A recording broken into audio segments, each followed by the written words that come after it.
Maya and I had been in this weird in-between space for 8 months. We weren't officially dating, but we weren't just friends either.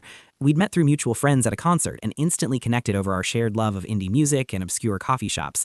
We texted constantly, hung out multiple times a week, and there was definitely chemistry between us, but neither of us had made the move to define what we were or commit to an actual relationship. I'd been wanting to take things to the next level for months, but Maya always seemed hesitant when the conversation moved toward exclusivity. She'd say things like she valued what we had and didn't want to ruin it by putting labels on it. She'd mentioned how she'd been hurt in past relationships and needed to take things slow. I told myself I was being patient and understanding, giving her the space she needed to feel ready, but the uncertainty was eating away at me. I needed to know if Maya was genuinely interested in building something real with me, or if she was just keeping me around as an option while waiting for someone better to come along. That's when I stumbled across a psychology article about loyalty and temptation. The article explained that curiosity is one of the strongest human drives, often stronger than loyalty or commitment. It suggested that when people are presented with the excitement of someone new and mysterious, they'll often choose that novelty over the stability of what they already have. The article planted a seed in my mind that grew into an elaborate plan.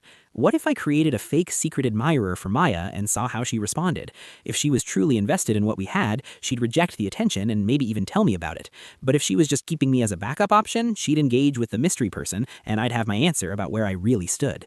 I knew it was ethically questionable. I knew I was essentially catfishing someone I cared about to test their loyalty.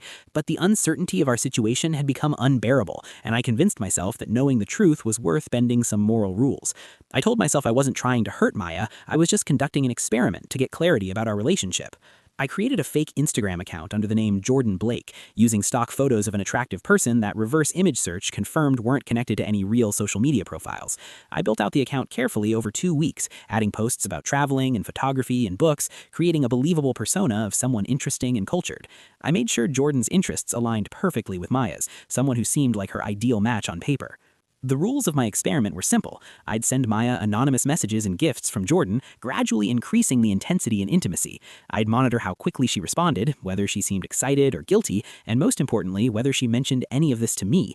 The ultimate test would be arranging a meeting and seeing if Maya actually showed up, choosing the mystery of Jordan over the reality of what we had. I started small with a direct message to Maya's Instagram from Jordan's account. The message was carefully crafted to be intriguing without being creepy. "I've noticed you around the city and admire your taste in music." Click below to listen to the full story.